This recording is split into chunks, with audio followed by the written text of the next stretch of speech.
ഹരേ കൃഷ്ണ. എല്ലാവർക്കും സ്വാഗതം. ഇന്ന് നമ്മൾ ഭഗവത്ഗീതയുടെ 3-ാം അധ്യായമായ കർമ്മയോഗത്തിൻ്റെ അവസാന ഭാഗത്തേക്കാണ് എത്തുന്നത്. നമ്മൾ കഴിഞ്ഞ ക്ലാസ്സിലൊക്കെ ചോദിച്ചിട്ട് എന്താണ് നമ്മുടെ ജീവിതത്തിലെ ഏറ്റവും വലിയ ശത്രു ആരാണ്? നമ്മളെ എതിർക്കുന്ന ഒരാളാണോ, അതോ നമ്മളെ വിമർശിക്കുന്ന ആളാണോ, നമ്മളെ അപമാനിക്കുന്ന ആളാണോ, നമ്മുടെ ജീവിതത്തിൽ പ്രശ്നങ്ങൾ ഉണ്ടാക്കുന്ന ഒരാളാണോ? ആരാണ് നമ്മുടെ ജീവിതത്തിലെ ഏറ്റവും വലിയ ശത്രു? ആരാണ് ഏറ്റവും വലിയ ശത്രു നമ്മുടെ ജീവിതത്തിലെ? ഇവരാരും അല്ലെങ്കിൽ ആരാണ് പിന്നെ? അല്ലെങ്കിൽ നമ്മുടെ ഉള്ളിൽ തന്നെ പ്രവർത്തിക്കുന്ന ഒരു ശക്തിയാണോ? ഒന്ന് ചിന്തിച്ചു നോക്കുക, ആരാണ് നമ്മുടെ ഏറ്റവും വലിയ ശത്രു എന്നുള്ളത്. അപ്പം നമുക്ക് ശരിയും തെറ്റും അറിയാം, അല്ലേ?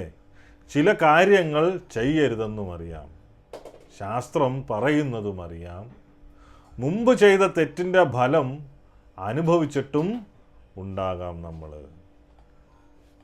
എന്നിട്ടും ചിലപ്പോഴെന്താണ്, വീണ്ടും അതേ കാര്യത്തിലേക്ക് അല്ലെങ്കിൽ അതേ തെറ്റിലേക്ക് നമ്മൾ പോകുന്നു. പിന്നെ നമ്മൾ തന്നെ ചോദിക്കുന്നു, ഞാൻ എന്തിനാണ് ഇത് ചെയ്തത് എന്ന്. അപ്പം അർജുനനും കൃഷ്ണനോട് ഇതേ ചോദ്യം തന്നെയാണ് ചോദിച്ചത്. എന്താണ്?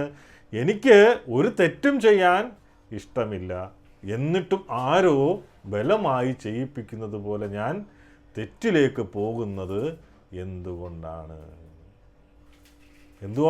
അതിനാണ് കൃഷ്ണൻ 37-ാമത്തെ ശ്ലോകത്തിൽ ഉത്തരം പറഞ്ഞത്. എന്താണ്? കാമം.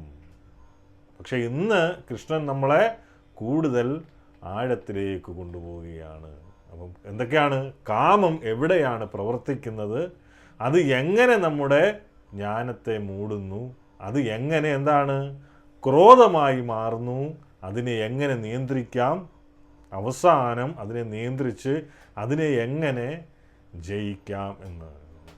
അപ്പം കഴിഞ്ഞ ക്ലാസ്സിൽ എടുത്തതാണെങ്കിൽ പോലും ഒരു ശ്ലോകവും കൂടെ നമ്മൾ ഇന്ന് ഉൾപ്പെടുത്തിയിട്ടുണ്ട്. അപ്പം ഇന്ന് 43-ാമത്തെ ശ്ലോകം മുതൽ 43-ാമത്തെ ശ്ലോകം വരെയാണ് നോക്കുന്നത്. ഇതൊക്കെയാണ് പുറത്തുള്ള ലോകത്തെ ജയിക്കുന്നതിന് മുമ്പ് നമ്മുടെ ഉള്ളിലെ ലോകത്തെ നമുക്ക് ജയിക്കാൻ കഴിയുമോ? 40-ാമത്തെ ശ്ലോകത്തിൽ പറയുകയാണ് കാമത്തിൻ്റെ 3 പ്രധാന ഇരിപ്പിടങ്ങൾ. എന്താണത്? ഇന്ദ്രിയാണി മനോബുദ്ധി അസ്യാധിഷ്ഠാനമുച്യതേ ഏതൈർവിമോഹയത്യേഷ ജ്ഞാനമാവൃതാ ദേഹിനം. എന്താണ് ഇന്ദ്രിയാണി മനോബുദ്ധിർ? എന്തൊക്കെയാണ്? ഇന്ദ്രിയങ്ങൾ, മനസ്സ്, ബുദ്ധി, ഇവയാണ് കാമത്തിൻ്റെ പ്രധാന ഇരിപ്പിടങ്ങൾ. ഇവയിലൂടെ കാമം ജീവിയുടെ ജ്ഞാനത്തെ മൂടുന്നു. ജീവാത്മാവിൻ്റെ ജ്ഞാനത്തെ എങ്ങനെയാണ്? ഇന്ദ്രിയങ്ങൾ, മനസ്സ്, ബുദ്ധി, ഇവയാണ് കാമത്തിൻ്റെ പ്രധാന ഇരിപ്പിടങ്ങൾ. ഇവയിലൂടെ കാമം ജീവാത്മാവിൻ്റെ ജ്ഞാനത്തെ മൂടുന്നു. അപ്പം ഒരു ശത്രുവിനെ ജയിക്കണമെങ്കിൽ എന്ത് വേണം? ആദ്യം അവൻ എവിടെയാണ് പ്രവർത്തിക്കുന്നതെന്നറിയണം, അല്ലേ? കൃഷ്ണൻ ഇവിടെ കാമത്തിൻ്റെ 3 പ്രധാന സ്ഥാനങ്ങൾ അല്ലെങ്കിൽ 3 പ്രധാന ഇരിപ്പിടങ്ങൾ എവിടെയാണ് എന്ന് കൃഷ്ണൻ ഇവിടെ പറയുകയുണ്ടായി. എന്തൊക്കെയാണത്? എവിടേക്കാണ് 3 പ്രധാന സ്ഥാനങ്ങൾ? 1 ഇന്ദ്രിയങ്ങൾ, 2 മനസ്സ്, 3 ബുദ്ധി. അപ്പോൾ ഇന്ദ്രിയങ്ങൾ എന്താണ് ചെയ്യുന്നത്? വിഷയങ്ങളെ സ്വീകരിക്കുന്നു, അല്ലേ? കണ്ണെന്താണ്? കാണുന്നു. ചെവി കേൾക്കുന്നു. നാവ് രുചിക്കുന്നു. മൂക്കെന്താണ്? സുഗന്ധം സ്വീകരിക്കുന്നു. ത്വക്കോ സ്പർശനം അനുഭവിക്കുന്നു. ഇവിടെ ഒരു പ്രധാന കാര്യം നമ്മൾ മനസ്സിലാക്കണം. ഇന്ദ്രിയങ്ങൾ സ്വയം തീരുമാനമെടുക്കുന്നില്ല. അവ വിഷയങ്ങളെ മനസ്സിലേക്ക് കൊണ്ടുവരികയാണ് ചെയ്യുന്നത്. നമ്മുടെ ഇഷ്ടപ്പെട്ട കാര്യങ്ങളെ നമ്മുടെ മനസ്സിലേക്ക് സ്വീകരിക്കുകയാണ് ഈ ഇന്ദ്രിയങ്ങൾ ചെയ്യുന്നത്. പിന്നെ മനസ്സാണെന്ത് അതിനെക്കുറിച്ച് ചിന്തിക്കുന്നത്. എന്താണ്? ഇത് എനിക്കിഷ്ടമാണ്, ഇത് എനിക്ക് വീണ്ടും വേണം, ഇത് എനിക്ക് കിട്ടണം, അല്ലേ? അങ്ങനെ എന്താണ്? ആ ആഗ്രഹം വളരുന്നു. അപ്പം അതിനുശേഷം എന്താ?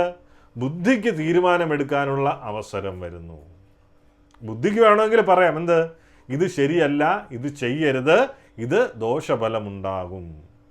പക്ഷേ കാമമെന്ത് ശക്തമായാൽ ബുദ്ധി തന്നെ ആ ആഗ്രഹത്തിൻ്റെ വക്കീലായി മാറും എന്നാണ് പറയുന്നത്. വക്കീലായി മാറാമെന്നാണ് പറയുന്നത്. ഒന്ന് ചെയ്താൽ എന്താണ് എന്ത് ഇല്ലേ? ഒരു വട്ടം ചെയ്താൽ എന്താണ് സംഭവിക്കുന്നത്? എല്ലാവരും ചെയ്യുന്നില്ലേ? ഇത് വലിയ കാര്യമൊന്നുമല്ല, ഞാനിത് ഇപ്പം ചെയ്തിട്ട് ഞാൻ പിന്നീട് നിർത്താം.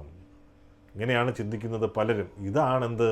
അപകടം എന്ന് പറയുന്നത്. ആദ്യം ആഗ്രഹം വരുന്നു, പിന്നെ മനസ്സതിനെ വളർത്തിയെടുക്കുന്നു, പിന്നെ ബുദ്ധി അതിനെ ന്യായീകരിക്കുന്നു, അവസാനം മനുഷ്യൻ അതിനനുസരിച്ച് പ്രവർത്തിക്കുന്നു. അപ്പം അതുകൊണ്ട് ആത്മീയ ജീവിതത്തിൽ നമ്മൾ ചോദിക്കേണ്ടത് എന്താണ്? എൻ്റെ മനസ്സ് എന്താണ് പറയുന്നത് എന്ന് മാത്രമല്ല, പിന്നെയോ എൻ്റെ ബുദ്ധി ആരുടെ കീഴിലാണ് എന്നും ചോദിക്കണം. അപ്പം ബുദ്ധി ആരുടെ കീഴിലാണെന്ന് നമ്മൾ ചോദിക്കണം, അല്ലേ? നമ്മുടെ കീഴിലാണോ, അല്ലെ ഇന്ദ്രിയങ്ങളുടെ കീഴിലാണോ? അപ്പം ഒരു ചെറിയ കഥ കൂടി പറയാം. ഒരു മനുഷ്യൻ വർഷങ്ങളായിട്ട് ഉപയോഗിക്കാത്ത ഒരു കണ്ണാടി എടുക്കുന്നു. ആ കണ്ണാടി മുഴുവൻ പൊടി പിടിച്ചിരിക്കുകയായിരുന്നു. അവൻ അതിൽ നോക്കിയിട്ട് എന്താണ്? മുഖം കാണാൻ പറ്റില്ല. കാരണം എന്താണ്? ആ കണ്ണാടിയിൽ പൊടിയായത് കാരണം. അപ്പോൾ അവൻ എന്ത് പറയും? ഈ കണ്ണാടി മോശമാണ്. അപ്പം അദ്ദേഹത്തിൻ്റെ സുഹൃത്ത് പറയും, എന്ത്? കണ്ണാടി മോശമല്ല, പൊടി മാത്രം നീക്കം ചെയ്യണം. അവനങ്ങനെ ആ കണ്ണാടി വൃത്തിയാക്കി മുഖം വീണ്ടും കണ്ണാടിയിൽ തെളിയും. നമ്മുടെ ആത്മീയ ജീവിതവും ഇതുപോലെയാണ്. ചിലപ്പോഴും നമ്മളെന്താണ്? നമ്മളെക്കുറിച്ച് തന്നെ വിധി പറയും. ഞാൻ മോശമാണ്, എനിക്ക് ആത്മീയമായിട്ടൊന്നും സാധിക്കില്ല, എൻ്റെ മനസ്സ് വളരെ മോശമാണ് എന്നൊക്കെ. പക്ഷേ ഭഗവത്ഗീത നമ്മെ നിരാശപ്പെടുത്തുന്നില്ല. അങ്ങനെ നമ്മുടെ യഥാർത്ഥ ആത്മീയ സ്വഭാവം എന്ത്? നശിച്ചിട്ടില്ല. എന്തുവാണ് നശിച്ചിരിക്കുന്നത്? ഒന്നും നശിക്കുന്നില്ല. പക്ഷേ നമ്മുടെ ബോധം എന്ത്? മൂടപ്പെട്ടിരിക്കാം. ഈ ഭൗതിക മാലിന്യങ്ങൾ കാരണം മൂടപ്പെട്ടിരിക്കാം. അപ്പം കൃഷ്ണാവബോധത്തിൻ്റെ സാധന ആ മൂടൽ മാറ്റാനുള്ള പ്രക്രിയയാണ്. സാധനയിലൂടെ എന്താണ്? ഹരിനാമം ജപിക്കുന്നതിലൂടെ, അല്ലേ? ഹരേ കൃഷ്ണ ഹരേ കൃഷ്ണ കൃഷ്ണ കൃഷ്ണ ഹരേ ഹരേ ഹരേ രാമ രാമ രാമ ഹരേ ഹരേ. ആ ഹരിനാമം തുടർച്ചയായി ജപിക്കുന്നതിലൂടെ ആ ഭൗതിക മാലിന്യങ്ങൾ മാറിയിട്ട് എന്താണ്? നമ്മുടെ ആത്മീയത, അല്ലേ? ആത്മീയ ബോധം നമുക്ക് തിരിച്ചു കിട്ടും, ആ സ്വഭാവം തിരിച്ചു കിട്ടും. ആ സമയത്ത് എന്താണ്? നമ്മുടെ ബുദ്ധി ശരിയായിട്ട് പ്രവർത്തിക്കും, നമുക്ക് ശരിയായ രീതിയിൽ തീരുമാനമെടുക്കാൻ കഴിയും. പിന്നെ എന്താണ്? ശാസ്ത്ര ശ്രവണം, അല്ലേ? ഭഗവത്ഗീത, ഭാഗവതം തുടങ്ങിയിട്ടുള്ള ഗ്രന്ഥങ്ങൾ ശ്രവിക്കുന്നത്, പിന്നെ സത്സംഗത്തിൽ പങ്കെടുക്കുന്നത്, ഭഗവാന്റെ സേവ ചെയ്യുന്നത്, പ്രസാദം കഴിക്കുന്നത്, അല്ലേ? പിന്നെയോ സാധന ചെയ്യുന്നത്. അപ്പം ഇതിലൂടെ എന്ത്? ആ മനസ്സിൻ്റെ പൊടി ക്രമേണ മാറുന്നു. അതുകൊണ്ട് ആത്മീയ ജീവിതം ഒരു ദിവസത്തിൽ പൂർണ്ണമായ മാറ്റം പ്രതീക്ഷിക്കുന്നതല്ല. ഇത് ഒരു പരിശീലനമാണ്. വീണാൽ അവിടെ നിന്ന് വീണ്ടും എഴുന്നേൽക്കുക. മനസ്സ് തെറ്റിപ്പോയാൽ എന്ത്? വീണ്ടും കൃഷ്ണനെ സ്മരിക്കുക. ശ്രദ്ധ തെറ്റിയാൽ വീണ്ടും എവിടേക്ക് മടങ്ങുക? സാധനയിലേക്ക് മടങ്ങുക. അപ്പോൾ 41 ശ്ലോകം എന്താണ്? അതൗ കഴിഞ്ഞ ക്ലാസ്സിൽ പറഞ്ഞതാണ്. അതാണ് തുടക്കത്തിൽ തന്നെ നമ്മൾ നിയന്ത്രിക്കുക എന്ന് പറയുന്നത്. തസ്മാത്വമിന്ദ്രിയാണ്യാദൗ നിയമൈ ഭരതർഷഭ പാപ്മാനം പ്രജഗീഹ്യനം ജ്ഞാനവിജ്ഞാനനാശനം. ഇവിടെ പറയുന്നത് അതൗ, അല്ലേ? തസ്മാത്വമിന്ദ്രിയാണ്യാദൗ. ഇവിടെ അതൗ എന്ന വാക്കെന്താണ്? വളരെ പ്രധാനപ്പെട്ടതാണ്. എന്താണ് അതൗ എന്ന് പറയുന്നതിൻ്റെ അർത്ഥം? തുടക്കത്തിൽ തന്നെ. അപ്പം ഒരു ചെറിയ തീപ്പൊരി വീണപ്പോൾ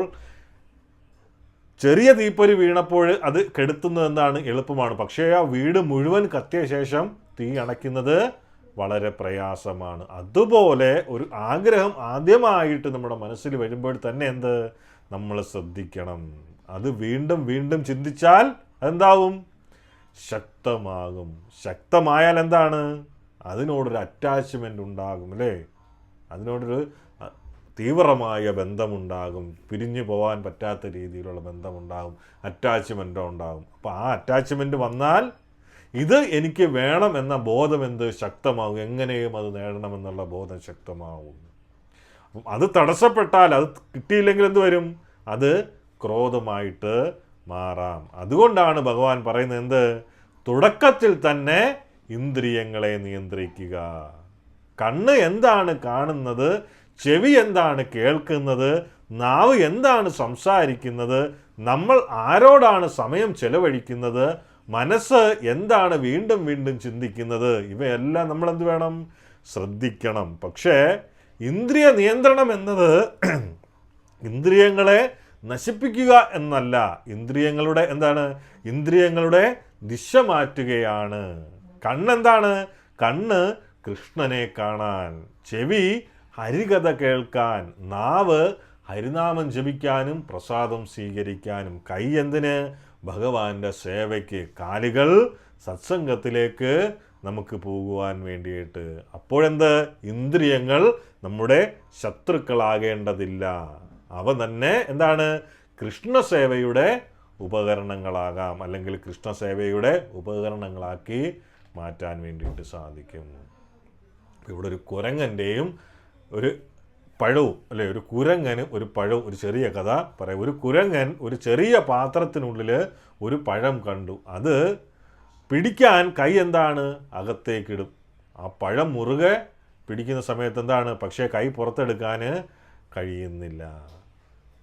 ആ പഴത്തിൽ നിന്നുള്ള പിടി വിടുകയാണ് എങ്കിൽ ആ കൈ പുറത്തേക്ക് വരും. പക്ഷേ പഴം വിടാൻ വേണ്ടിയിട്ട് ഈ കുരങ്ങൻ തയ്യാറല്ലായിരുന്നു. അപ്പം ഇത് അറ്റാച്ച്മെൻറ്റ് മനസ്സിലാക്കാനുള്ള ഒരു ലളിതമായ ഉദാഹരണമാണ്, അല്ലേ? നമ്മൾ പലപ്പോഴും പറയുന്നത് എനിക്ക് സ്വാതന്ത്ര്യം വേണം, പക്ഷേ നമ്മളെ പിടിച്ചിരിക്കുന്ന ചില കാര്യങ്ങളെ നമ്മൾ തന്നെയാണ് മുറുകെ പിടിക്കുന്നത്, അല്ലേ? നമുക്കെന്തുകൊണ്ടാണ് സ്വാതന്ത്ര്യം കിട്ടാത്തത്? നമ്മൾ തന്നെയാണ് നമ്മുടെ സ്വാതന്ത്ര്യമില്ലായ്മ ചെയ്യുന്നത്. കുരങ്ങൻ്റെ കഥ പോലെ നമുക്ക് രക്ഷപ്പെടാൻ ഒരുപാട് അവസരങ്ങളുണ്ട്, അല്ലേ? പക്ഷെ നമ്മളത് അതേന്നും പറഞ്ഞിട്ട് നമ്മൾ ഇരിക്കുകയാണ്. അതുകൊണ്ടാണ് നമ്മൾ പറയാറുള്ളത് അറ്റാച്ച്മെൻ്റ് ഉണ്ടാവരുത്. കാരണം നമ്മൾ ഒറ്റയ്ക്കാണ് വന്നത്, തിരിച്ച് പോകേണ്ടതും ഒറ്റയ്ക്കാണ്. ഒരാളോടും അമിതമായിട്ടുള്ള അറ്റാച്ച്മെൻറ്റ് വെച്ച് പുലർത്തരുത്. കുടുംബം വേണം, വീട് വേണം, കുട്ടികൾ വേണം, എല്ലാവരും വേണം, അല്ലേ? നമ്മുടെ ജീവിത സാഹചര്യത്തിന്. പക്ഷേ അതല്ല അവസാനം എന്ന് നമ്മൾ ചിന്തിക്കണം. ഒരു ദിവസം ഇവരെല്ലാം വിട്ട് നമ്മൾ പോകേണ്ടവരാണ് എന്ന് നമ്മൾ ചിന്തിക്കണം. അപ്പം ഏറ്റവും കൂടുതൽ അറ്റാച്ച്മെൻ്റ് ആരോട് വെക്കണം? ഭഗവാനോട് വെക്കണം. അതിന് ശേഷമേ മറ്റുള്ളവരോടുള്ള അറ്റാച്ച്മെൻറ്റ് വരാവുള്ളൂ. അപ്പോൾ ഇവിടെ പറയുന്നത്? എനിക്ക് സ്വാതന്ത്ര്യം വേണം, പക്ഷേ നമ്മളെ പിടിച്ചിരിക്കുന്ന ചില കാര്യങ്ങളെ നമ്മൾ തന്നെയാണ് മുറുകെ പിടിക്കുന്നത്. അതുകൊണ്ട് നമുക്ക് തന്നെ ഒരു ആത്മപരിശോധന നടത്താം, അല്ലേ? എന്നെ ഏറ്റവും കൂടുതൽ പിടിച്ചിരിക്കുന്നത് എന്താണ്? ആകർഷിച്ചിരിക്കുന്നത് എന്താണ്? ഏറ്റവും കൂടുതൽ ഞാൻ അറ്റാച്ച്മെൻ്റ് എന്തിനോടാണ്? എനിക്ക് വിട്ടുകൊടുക്കാൻ ഏറ്റവും ബുദ്ധിമുട്ടുള്ളത് എന്താണ്? എൻ്റെ സന്തോഷം അതിനെ ആശ്രയിച്ചാണോ എന്ന് ചിന്തിക്കണം. ഈ പറയുന്ന കാര്യങ്ങളെ ആശ്രയിച്ചാണോ എൻ്റെ സന്തോഷം ഇരിക്കുന്നത്? അപ്പോൾ ഈ ചോദ്യങ്ങൾ സത്യസന്ധമായിട്ട് ചോദിക്കാൻ കഴിയുമ്പോഴാണ് ആത്മീയ പരിശീലനം കൂടുതൽ ആഴത്തിലാകുന്നത്. 42-ാമത്തെ ശ്ലോകം കുറച്ചുകൂടെ വ്യക്തമാകുന്ന രീതിയിൽ ഇന്ദ്രിയാണി പരാണ്യാഹു ഇന്ദ്രിയേഭ്യാ പരം മനസസ്തു പരാബുദ്ധി യോ ബുദ്ധേ പരതസ്തു സ.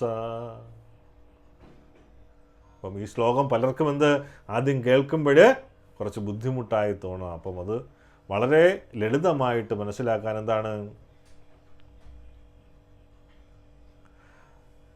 ഒരു കാറിൻ്റെ ഉദാഹരണത്തിലൂടെ നമുക്ക് പോകാം. നമ്മുടെ ശരീരം എന്ന് പറയുന്നത് ഒരു വാഹനം, അല്ലേ? നമ്മുടെ ഇന്ദ്രിയങ്ങൾ എന്ന് പറയുന്നത് ആ കാറ് ഓടിക്കുന്ന വ്യക്തി. മനസ്സ് എന്ന് പറയുന്നത് അതിൻ്റെ സ്റ്റിയറിങ്. പിന്നെയോ ഇന്ദ്രിയങ്ങളെന്ന് പറയുന്നത് കാറിൻ്റെ കൺട്രോൾ. മനസ്സ് എന്ന് പറയുന്നത് അതിൻ്റെ സ്റ്റിയറിങ് ബുദ്ധി ഓടിക്കുന്ന വ്യക്തി. ആത്മാവ് യഥാർത്ഥ യാത്രക്കാരൻ. അപ്പം ഈ ഒരു ഡ്രൈവർ ഉറങ്ങുകയാണെങ്കിൽ എന്ത് ചെയ്യും? ആ കൺട്രോള് എന്ത് പറ്റും? അതിൻ്റെ കൺട്രോൾ ഓട്ടോമാറ്റിക്കായിട്ട് ഒരേ ദിശയിലേക്ക് വലിക്കും അല്ലേ? ആ സ്റ്റിയറിങ് നഷ്ടപ്പെടും, ആ സ്റ്റിയറിങ്ങിൻ്റെ നിയന്ത്രണം നഷ്ടപ്പെടും. കാർ എന്ത് പറ്റും? അപകടത്തിലാകും. അപ്പം ഇതാണ് എന്ത്? നിയന്ത്രണമില്ലാത്ത ജീവിതം എന്ന് പറയുന്നത്. ഇന്ദ്രിയങ്ങൾ പറയുന്നത് എന്ത്? ഇത് കാണണം, ഇത് കേൾക്കണം, ഇത് രുചിക്കണം, ഇത് അനുഭവിക്കണം. മനസ്സെന്ത്? അവയുടെ പിന്നാലെ ഓടുന്നു. മനസ്സ് ബുദ്ധിയെയും എന്ത്? സ്വാധീനിക്കുന്നു. ബുദ്ധി ദുർബലമായാൽ എന്ത്? അത് തെറ്റിനു വേണ്ടി കാരണം കണ്ടെത്തുന്നു. പക്ഷേ ബുദ്ധി ആത്മീയ ജ്ഞാനത്തിൽ ശക്തമായാൽ അതെന്ത് പറ്റും? മനസ്സിനോട് പറയും, എനിക്കിത് ഇഷ്ടമാണെങ്കിലും ഇതെനിക്ക് നല്ലതല്ല, എനിക്ക് ഇപ്പോൾ ഇത് വേണ്ട, ശാസ്ത്രം പറയുന്ന വഴി ഞാൻ സ്വീകരിക്കണം. അപ്പോൾ നമ്മൾ ഈ പറഞ്ഞത്, കാറിൻ്റെ കഥ പറഞ്ഞത് എന്താണ്? അതൊരു പട്ടിക മാത്രമല്ല. എന്താണ്? ഇതൊരു നിയന്ത്രണത്തിൻ്റെ ക്രമമാണ്. ഇന്ദ്രിയങ്ങളെ എന്താ? മനസ്സ് നിയന്ത്രിക്കണം. മനസ്സിനെ ആര് നിയന്ത്രിക്കണം? ബുദ്ധി നിയന്ത്രിക്കണം. ബുദ്ധിയെ ആരാണ് നിയന്ത്രിക്കേണ്ടത്? അല്ലെങ്കിൽ ബുദ്ധിയെ ആരാണ് നയിക്കേണ്ടത്? എങ്ങനെയാണ് ബുദ്ധി നയിക്കപ്പെടേണ്ടത്? ശാസ്ത്രജ്ഞാനം നയിക്കണം ബുദ്ധിയെ. ആത്മാവ് എന്ത് വേണം? കൃഷ്ണനുമായിട്ട് ബന്ധപ്പെട്ട് നിൽക്കണം എപ്പോഴും. അപ്പം ക്രമം അറിഞ്ഞാൽ ഇന്ദ്രിയങ്ങൾ ആരാവും? രാജാക്കന്മാരാകും. മനസ്സവയുടെ പിന്നാലെ ഓടും. ക്രമം മറിഞ്ഞു കഴിഞ്ഞാൽ, ഈ ക്രമം തെറ്റിക്കഴിഞ്ഞാൽ എന്ത് സംഭവിക്കുന്നത്? ഇന്ദ്രിയങ്ങൾ രാജാക്കന്മാരാവും. രാജാവ് ആരായിരിക്കും? ഇന്ദ്രിയങ്ങളാകും അല്ലേ? അവർ ആണെന്നതായിരിക്കും, അവരുടെ ആഗ്രഹങ്ങളായിരിക്കും പിന്നെ നടത്താൻ വേണ്ടിയിട്ട് ഓടുന്നത്. അപ്പോഴെന്ത് പറ്റും? മനസ്സും അതിൻ്റെ പിന്നാലെയോടും. പിന്നെ ബുദ്ധി അതിനെ എന്ത്? ന്യായീകരണം നൽകും. ഇത് ഒരു വട്ടമല്ലേ, കുഴപ്പമില്ല അല്ലേ, എത്ര പേര് ചെയ്തിരിക്കുന്നു. അപ്പം ബുദ്ധി എന്ത് പറ്റും? അതിൻ്റെ ന്യായീകരണം കണ്ടെത്തും. അപ്പോൾ ആത്മീയ ബോധം എന്ത് പറ്റും? അതിൻ്റെ പിന്നിലായി പോകും. അപ്പോൾ ക്രമം ശരിയായാൽ എന്താണ്? ഇന്ദ്രിയങ്ങൾക്ക് നിയന്ത്രണം ലഭിക്കും, മനസ്സിന് ദിശ ലഭിക്കും, ബുദ്ധിക്ക് വ്യക്തത ലഭിക്കും, ആത്മാവ് കൃഷ്ണസേവയിൽ ഉറച്ചു നിൽക്കും. അപ്പം ഈ ഒരു ശ്ലോകത്തെ ഒരു ഒറ്റ വാക്യത്തിൽ ഓർത്താൽ എന്താണ്? താഴെയുള്ളതിന് എന്ത്? മുകളിലുള്ളത് നിയന്ത്രിക്കണം അല്ലേ? ഏറ്റവും മുകളിലുള്ളതാണ് ബുദ്ധിയാണ്. ബുദ്ധി വേണം മറ്റുള്ളതിനെയൊക്കെ നിയന്ത്രിക്കാൻ വേണ്ടിയിട്ട്. അപ്പം എല്ലാവരും സ്വയം ഒരു ചോദ്യം ചോദിക്കും, എന്താണ് എൻ്റെ ജീവിതത്തിൻ്റെ ഡ്രൈവർ സീറ്റിൽ ഇപ്പോൾ ആരാണിരിക്കുന്നത്? എൻ്റെ ഇന്ദ്രിയങ്ങളാണോ? എൻ്റെ മനസ്സാണോ? എൻ്റെ ബുദ്ധിയാണോ? അല്ലേ? അല്ലെങ്കിൽ കൃഷ്ണനുമായി ബന്ധമുള്ള എൻ്റെ ആത്മീയ ബോധമാണോ ഇരിക്കുന്നത് എന്ന് നമ്മൾ ശരിക്കും പരിശോധിക്കണം. കാരണം നമ്മളെല്ലാം നിയന്ത്രിക്കുന്ന ആരാണ്? നമ്മുടെ ഇന്ദ്രിയങ്ങളാണല്ലേ. ഇന്ദ്രിയങ്ങളുടെ നിയന്ത്രണത്തിനാണ് നമ്മളെല്ലാവരും, ഇന്ദ്രിയങ്ങൾ ആഗ്രഹിക്കുന്നതിൻ്റെ പുറകെ നമ്മൾ പോയിക്കൊണ്ടിരിക്കുകയാണ്. അതുകൊണ്ടാണ് ശരിയായിട്ടുള്ള ഒരു ആത്മജ്ഞാനത്തിലേക്ക് ആരും എത്താത്തതും അല്ലേ, ശരിയായിട്ടുള്ള സ്ഥലങ്ങളിൽ നിന്നും പഠിക്കാൻ ആരും ആഗ്രഹിക്കാത്തതും. യൂട്യൂബിലും അവിടെയൊക്കെ നമ്മൾ നോക്കിക്കഴിഞ്ഞാൽ ഏറ്റവും കൂടുതൽ ആൾക്കാർ കാണുന്നതും ഒക്കെ എന്താണ്? മായാവാദവും അല്ലേ, ബ്രഹ്മവാദവും അതൊക്കെയാണ് കാണുന്നത്. എന്താണ്? ഞാനും ദൈവമാണ്, നീയും ദൈവമാണ്. അപ്പോൾ കേൾക്കുന്നവർക്കും ഒരു ആഗ്രഹമാണ്, ഓക്കെ എൻ്റെ ഉള്ളിലിരിക്കുന്ന ആണ് ആത്മാവാണ്, അല്ലെങ്കിൽ എൻ്റെ ഉള്ളിലാണ് ഇത്രയും ദൈവങ്ങളിരിക്കുന്നത്, ഞാനും ദൈവമാണ്, അവരും ദൈവമാണ് അല്ലേ, ഇതെല്ലാം മായയാണ്. അപ്പോൾ അവർക്കൊരു സന്തോഷമാണ്. അത് കേൾക്കാനും കാണാനുമാണ് ആൾക്കാർ കൂടുതൽ. അങ്ങനെ പ്രചരിപ്പിക്കുമ്പോൾ എന്താണ് സംഭവിക്കുന്നത്? നമ്മുടെ പുരാണങ്ങൾക്കും നമ്മുടെ ഇതിഹാസങ്ങൾക്കും ഒന്നും ഒരു വിലയില്ലാതാവുകയാണ് ചെയ്യുന്നത് അല്ലേ. പാശ്ചാത്യരും മറ്റു മതസ്ഥരും ഒക്കെ എന്താണ് പറഞ്ഞിരിക്കുന്നത്? നമ്മുടെ കഥകളൊക്കെ കെട്ടുകഥകളാണെന്നാണ് പറഞ്ഞിരിക്കുന്നത്. മഹാഭാരതമായാലും ഭാഗവത കഥകളായാലും രാമായണമൊക്കെ കെട്ടുകഥകളാണെന്നാണ് പറഞ്ഞിരിക്കുന്നത്. അതിനെ പിന്താങ്ങുന്ന രീതിയിലാണ് നമ്മൾ ഫേസ്ബുക്കും യൂട്യൂബും ഒക്കെ എടുത്ത് നോക്കിക്കഴിഞ്ഞാൽ പലരുടെയും എന്താണ് പറയുന്നത്, പലരും അതിനെക്കുറിച്ച് ക്ലാസ് എടുക്കുന്നതും ആത്മീയമായിട്ട് സംസാരിക്കുന്നതുമൊക്കെ അല്ലേ. ഹനുമാൻ ആരാണ്? ഞാൻ തന്നെയാണ് ഹനുമാൻ. ഗണപതി ആരാണ്? ഞാൻ തന്നെയാണ് ഗണപതി. അപ്പോൾ എന്താണ് സംഭവിക്കുക? ആ എന്താ പറയുക, വ്യാസദേവൻ എഴുതി വച്ചിരിക്കുന്ന നടന്ന ഒന്നുമില്ലാതാവുകയാണ് അവിടെ ചെയ്യുന്നത്. അങ്ങനെയല്ല, അതെല്ലാം നടന്ന സംഭവങ്ങളാണ്. അപ്പോൾ എന്ത് വേണം? നമ്മളൊരു വ്യക്തികളായിട്ട് തന്നെ കാണണം. വ്യക്തികളായിരുന്നു അവരൊക്കെ. എന്നാൽ പിന്നെ തിരിച്ചങ്ങ് എഴുതിയാൽ പോരെ? ഹനുമാൻ എന്ന് പേരിടണോ? ഗണപതി എന്ന് പേരിടണോ? കൃഷ്ണൻ എന്ന് പേരിടണോ? ഒന്നും പേരിടേണ്ട ആവശ്യമില്ലല്ലോ. അങ്ങ് എഴുതി വെച്ചാൽ പോരെ? നിൻ്റെ ഉള്ളിലാണ് ഇന്ന കാര്യങ്ങൾ, ഇന്ന കാര്യങ്ങൾക്ക് ഇന്ന പേരുണ്ട് എന്നങ്ങ് എഴുതിയാൽ പോരെ? എന്തിനു വേണ്ടിയിട്ടാണ് ആൾക്കാരെ പറയുന്നത്, വഴിതിരിച്ച് വിടുന്നത്? കുറേ ലൈക്കിനും ഷെയറിനും വേണ്ടിയിട്ട്. അല്ലെങ്കിൽ ആ പറഞ്ഞു കൊടുക്കുന്നതിന് എന്തെങ്കിലും പ്രമാണമുണ്ടായിരിക്കണം, എന്തെങ്കിലും ശാസ്ത്രീയമായ വശമുണ്ടായിരിക്കണം. പുരാണങ്ങളിലോ വേദങ്ങളിലോ അല്ലെങ്കിൽ ഭാഗവതത്തിലോ എവിടെയെങ്കിലും പറഞ്ഞിരിക്കുന്ന ഒരു ശ്ലോകം എന്തെങ്കിലും അതിനകത്ത് ഉൾപ്പെടുത്തണം. ഇതൊന്നുമില്ല. ഒന്നുമില്ലാതെ എന്താണ് വായി വരുന്നത് വിളിച്ചു പറയുക. എത്രയോ പേരെയാണ് അതുവഴി വഴിതെറ്റിപ്പോകുന്നത്. ചിലർ കാണുന്നതാണ് നാമജപം ഒന്നുമല്ല, നാമം ജപിക്കേണ്ട ആവശ്യമില്ല എന്ന് പറയുന്നത് വരെ നമ്മൾ കേൾക്കുന്നുണ്ട്. പോട്ടെ, നമുക്ക് കാര്യത്തിലേക്ക് വരാം. ഭഗവാൻ തന്നെ പറഞ്ഞിട്ടുണ്ട്, എന്താണ്? മനുഷ്യാനാം സഹസ്രേഷു കച്ചിദ്യത്തെ സിദ്ധയെ, അല്ലേ? ആയിരക്കണക്കിന് ആൾക്കാരാണെന്ത് എന്നെക്കുറിച്ച് അറിയാൻ ശ്രമിക്കുന്നത്. അവരിൽ പലരും എന്നെക്കുറിച്ച് അറിയുന്നില്ല. അറിഞ്ഞവർ എന്താണ് മനസ്സിലാക്കുന്നില്ല. അതിൽ ഒരാളാണെന്ത് എൻ്റെ അടുത്തേക്ക് എത്തുന്നത്. അപ്പം അതുകൊണ്ട് നമുക്ക് എന്താണോ നല്ലത് എന്ന് തോന്നുന്നത് നമ്മൾ പിന്തുടരുക. അതും ശരിയായ വശങ്ങളിൽ നിന്ന്. എന്ത് കേട്ടാലും അത് എവിടെ പറഞ്ഞിരിക്കുന്നു, ഏത് ശ്ലോകത്തിൽ പറഞ്ഞിരിക്കുന്നു, എവിടെയാണ് പറഞ്ഞിരിക്കുന്നത്, ഭാഗവതത്തിലാണോ ഭഗവത്ഗീതയിലാണോ ഏത് പുരാണത്തിലാണ് എവിടെയാണ് എന്ന് ചോദിച്ചിരിക്കണം. അതിനനുസരിച്ച് വേണം മുന്നോട്ട് പോകാൻ വേണ്ടിയിട്ട്. അപ്പോൾ ഇവിടെ എന്തായിരുന്നു നമ്മുടെ ചോദ്യം? എൻ്റെ ജീവിതത്തിൻ്റെ ഡ്രൈവർ സീറ്റിൽ ഇപ്പോഴാരാണ്? എൻ്റെ ഇന്ദ്രിയങ്ങളാണോ, എൻ്റെ മനസ്സാണോ, എൻ്റെ ബുദ്ധിയാണോ, അല്ലെങ്കിൽ കൃഷ്ണനുമായി ബന്ധമുള്ള ആത്മീയ ബന്ധമാണോ എന്ന് എല്ലാവരും ചോദിച്ചിട്ട് ഉത്തരം കിട്ടി? ഇന്ദ്രിയങ്ങളാണല്ലേ. സ്വാഭാവികമായിട്ടും. അപ്പം അങ്ങനെ ആവരുത്. ബുദ്ധിയെ നമ്മൾ നിയന്ത്രിക്കണം, അത് പരിശീലിക്കണം. കൃഷ്ണനുമായി ബന്ധപ്പെടുത്തി എന്താണ് ബോധമുണ്ടാക്കിയെടുക്കണം, ആത്മീയ ബോധം ഉണ്ടാക്കിയെടുക്കണം. അപ്പം ഈ ചോദ്യത്തിന് നമ്മൾ ഉത്തരം ആരും പറയണ്ട. ഉത്തരം ആരോട് പറയുക? നമ്മുടെ ഹൃദയത്തിൽ കൃഷ്ണനോട് മാത്രം ഉത്തരം പറയുക.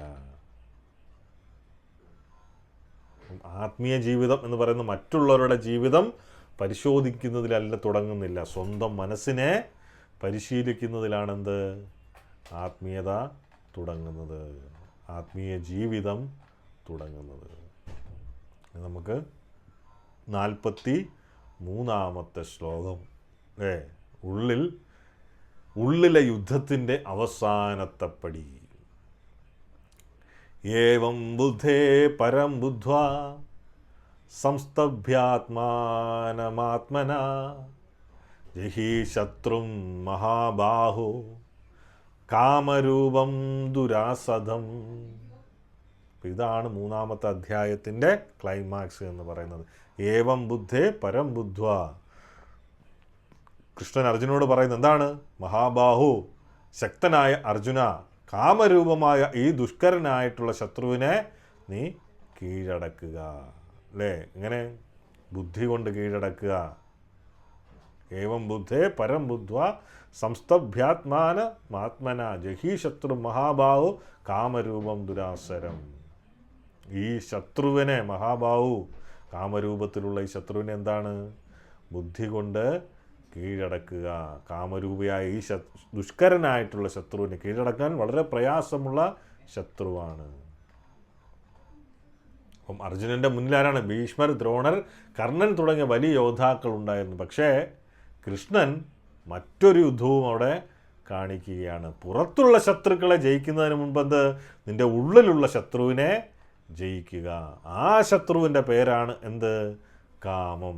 കാമം എന്ന് കേൾക്കുമ്പോൾ ലൈംഗിക ആഗ്രഹം മാത്രമായിട്ട് ചിന്തിക്കരുത്, അല്ലേ? അതിൻ്റെ വിശാലമായ രൂപം എന്താണ്? എനിക്കിത് വേണം, എൻ്റെ ഇഷ്ടം നടക്കണം, എന്നെ ബഹുമാനിക്കണം, എൻ്റെ അഭിപ്രായം ജയിക്കണം, എനിക്ക് സന്തോഷം വേണം, എനിക്ക് അത് ലഭിക്കണം. എന്താണ്? കൃഷ്ണനെ മാറ്റി ഞാൻ ആകാനുള്ള ആഗ്രഹമാണ് എന്ത്? കാമത്തിൻ്റെ വേരിൽ എന്ന് പറയുന്നത്. കാമത്തിൻ്റെ വേരിൽ എന്താണ്? കൃഷ്ണനെ മാറ്റിയിട്ട് ഞാൻ അനുഭവോക്താവ്, എനിക്കാവണമെല്ലാം, ഞാനാണെല്ലാം, അല്ലെങ്കിൽ ഞാനാകണമെല്ലാം എന്ന് എല്ലാത്തിൻ്റെയും അധിപൻ, ആ ഒരു ആഗ്രഹമാണെന്ത്? കാമത്തിൻ്റെ വേരിൽ. അപ്പം കാമം നിറവേറാത്തപ്പോൾ അത് എന്താവുന്നു? ക്രോധമായി മാറുന്നു. അതുകൊണ്ട് അടുത്ത തവണ വലിയ ദേഷ്യം വരുമ്പോഴെന്ത്? മറ്റൊരാളെ മാത്രം കുറ്റപ്പെടുത്തുന്നതിന് മുമ്പ് ചോദിക്കണം. എന്താ ചോദിക്കണ്ടേ? എൻ്റെ ഏത് ആഗ്രഹമാണ് ഇപ്പോൾ തടസ്സപ്പെട്ടത്? അപ്പോൾ ഈ ഒരു ചോദ്യം എന്ത്? നമുക്ക് തന്നെ നമ്മുടെ ഉള്ളിലേക്ക് നോക്കാൻ വേണ്ടിയിട്ട് സാധിക്കും. അപ്പോൾ ഹനുമാൻ്റെ ഉദാഹരണം എന്താണ്? ഹനുമാൻ ലങ്ക കത്തിച്ചു. പുറത്തുനിന്ന് നോക്കുമ്പോഴെന്താണ്? വലിയ ശക്തിയും എന്താണ്? ഉഗ്രമായിട്ടുള്ള സംഭവമാണ്. പക്ഷെ അത് സ്വന്തം ഇന്ദ്രിയ സുഖത്തിന് വേണ്ടിയിട്ടല്ല പ്രവർത്തിച്ചത്. പിന്നെയോ ശ്രീരാമചന്ദ്രമൂർത്തിയുടെ സേവയുമായിട്ട് ബന്ധപ്പെട്ട ദൗത്യമായിരുന്നു. അപ്പോൾ ഇവിടെ വലിയൊരു പാഠമാണ്. എന്ത്? ഭക്തി നമ്മുടെ ശക്തിയെ ഇല്ലാതാക്കുന്നില്ല, ഭക്തി നമ്മുടെ ശക്തിയുടെ കേന്ദ്രം മാറ്റുന്നു. അപ്പം ശക്തി ഉണ്ടെങ്കിൽ എന്ത് വേണം? ഭഗവാന്റെ സേവയ്ക്ക് വേണ്ടിയിട്ട് ഉപയോഗിക്കുക. സംസാരിക്കാനുള്ള ശേഷിയുണ്ടെങ്കിൽ എന്ത് വേണം? കൃഷ്ണകഥ പറയാൻ ഉപയോഗിക്കുക. നേതൃത്വത്തിന് ശേഷിയുണ്ടെങ്കിൽ എന്ത് വേണം? അത് സേവയ്ക്ക് ഉപയോഗിക്കുക. ധനം സമ്പാദിക്കാനുള്ള കഴിവുണ്ടെങ്കിൽ ധാർമ്മികമായ ജീവിതത്തിനും സേവയ്ക്കും ഉപയോഗിക്കുക. അങ്ങനെ നമ്മുടെ സ്വഭാവത്തെ നശിപ്പിക്കേണ്ടതില്ല, അതിൻ്റെ ദിശ കൃഷ്ണനിലേക്ക് മാറ്റണം. ആഗ്രഹത്തെ മുഴുവൻ ഇല്ലാതാക്കേണ്ടതില്ല, ആഗ്രഹത്തിൻ്റെ കേന്ദ്രം മാറ്റണം. എനിക്കെങ്ങനെ സന്തോഷം കിട്ടും എന്നതിൽ നിന്ന് കൃഷ്ണനെ എങ്ങനെ സന്തോഷിപ്പിക്കാം എന്നതിലേക്ക് വരണം. 3-ാം അധ്യായത്തിൻ്റെ മുഴുവൻ സാരം ഒന്ന് നോക്കിക്കഴിഞ്ഞാൽ എന്താണ്? അല്ലെങ്കിൽ ഈ 33 മുതൽ 43 വരെ ഒരിക്കൽ കൂടി നമുക്ക് നോക്കിയാൽ ആ 33 എന്താണ് പറയുന്നത്? നമ്മുടെ പഴയ സ്വഭാവം ശക്തമായിരിക്കാം, വെറും അടിച്ചമർത്തൽ മാത്രം പോരാ, എന്ത് വേണം? ശുദ്ധീകരണം വേണം. 34 എന്താണ് പറയുന്നത്? രാഗത്തിൻ്റെയും ദ്വേഷത്തിൻ്റെയും അടിമയാകരുത്. 35 എന്താണ്? മറ്റുള്ളവരുടെ ജീവിതം അനുകരിക്കുന്നതിന് പകരം നമുക്ക് ലഭിച്ച ഉത്തരവാദിത്വം കൃഷ്ണാവബോധത്തിൽ നിർവഹിക്കുക. 36 വേണ്ടെന്നിട്ടും വേണ്ടാഞ്ഞിട്ടും ഞാൻ തെറ്റ് ചെയ്യുന്നത് എന്തുകൊണ്ട്? കഴിഞ്ഞ ഈ ക്ലാസ്സിലേയും കൂടാണ് പറയുന്നത്. 37 അതിന് കൃഷ്ണൻ നൽകുന്ന ഉത്തരം എന്താണ്? എന്തുകൊണ്ടാണ് തെറ്റ് ചെയ്യുന്നത്? കാമം, നിറവേറാത്ത കാമം അത് ക്രോധമായി മാറുന്നു. 38 കാമം ജ്ഞാനത്തെ പുക, പൊടി, ഗർഭാഭരണം എന്നിവ പോലെ മൂടുന്നു. 39 കാമം തീ പോലെയാണ്, കൂടുതൽ ഇന്ദ്രിയ സുഖം കൊടുത്തതുകൊണ്ട് അതിനെ തൃപ്തിപ്പെടുത്താൻ കഴിയില്ല എന്ന് പറയുന്നു. 40 കാമത്തിൻ്റെ പ്രധാന ഇരിപ്പിടങ്ങൾ ഇന്ദ്രിയങ്ങൾ, മനസ്സ്, ബുദ്ധി. 41 ആദൗ എന്താണ്? തുടക്കത്തിൽ തന്നെ ഇന്ദ്രിയങ്ങളെ നിയന്ത്രിക്കുക. 42 എന്തായിരുന്നു? ഇന്ദ്രിയങ്ങളെക്കാൾ മനസ്സ്, മനസ്സിനേക്കാൾ ബുദ്ധി, ബുദ്ധിയേക്കാൾ ആത്മാവ് ആണെന്ത്? ഉന്നതൻ. 43 ആത്മീയ ബുദ്ധിയാൽ മനസ്സിനെ ഉറപ്പിച്ച് കാമമെന്ന ദുഷ്കരനായ ശത്രുവിനെ ജയിക്കുക. അപ്പം ഇതിൻ്റെ ഒറ്റ വാചകത്തിൽ സാരം എന്താണ്? കർമ്മം ഉപേക്ഷിക്കരുത്, കർമ്മത്തിൻ്റെ കേന്ദ്രം മാറ്റുക. ഞാൻ ചെയ്യുന്നു, എനിക്ക് വേണ്ടി ചെയ്യുന്നു, ഫലം എനിക്ക് വേണം എന്ന ബോധത്തിൽ നിന്ന് കൃഷ്ണന് വേണ്ടി ചെയ്യുന്നു, ലഭിക്കുന്ന ഫലം കൃഷ്ണൻ്റെ സേവയിൽ ഉപയോഗിക്കുന്നു, കൃഷ്ണൻ്റെ സംതൃപ്തിയാണ് ലക്ഷ്യമെന്ന ബോധത്തിലേക്ക് വരിക. ഇതാണ് കർമ്മയോഗത്തിൻ്റെ പ്രായോഗികമായിട്ടുള്ള പൂർണ്ണത എന്ന് പറയുന്നത്. അപ്പോൾ ഇന്ന് നമ്മൾ ഈ ക്ലാസ്സിൽ നിന്ന് ഇറങ്ങിപ്പോകുമ്പം ഒരു ചോദ്യം മാത്രം സ്വയം ചോദിക്കുക. എന്താണ്? എൻ്റെ ആത്മീയ ജീവിതത്തെ ഇപ്പോൾ ഏറ്റവും കൂടുതൽ തടയുന്ന ആഗ്രഹം ഏതാണ്? അതിനെ കണ്ടെത്തുക. അതിനെ ന്യായീകരിക്കരുത്. ഞാൻ ഇങ്ങനെയാണ് എന്ന് പറഞ്ഞ് കീഴടങ്ങുകയും അരുത്. ഒരു ചെറിയ പ്രായോഗികമായിട്ടുള്ള തീരുമാനമെടുക്കുക. എന്ത്? ഫോൺ അനാവശ്യമായി ഉപയോഗിക്കുന്നതാണ് പ്രശ്നമെങ്കിൽ എന്ത്? ജപത്തിനും ശാസ്ത്ര ശ്രവണത്തിനും മുമ്പ് ഫോൺ മാറ്റി വെക്കുക. ദേഷ്യമാണ് പ്രശ്നമെങ്കിൽ എന്ത്? ഉടൻ മറുപടി പറയാതെ കുറച്ചു സമയം ശാന്തമായിരിക്കുക. അസൂയയാണ് പ്രശ്നമെങ്കിൽ ആ വ്യക്തിയുടെ നല്ല ഗുണം മനസ്സിൽ അംഗീകരിക്കുക.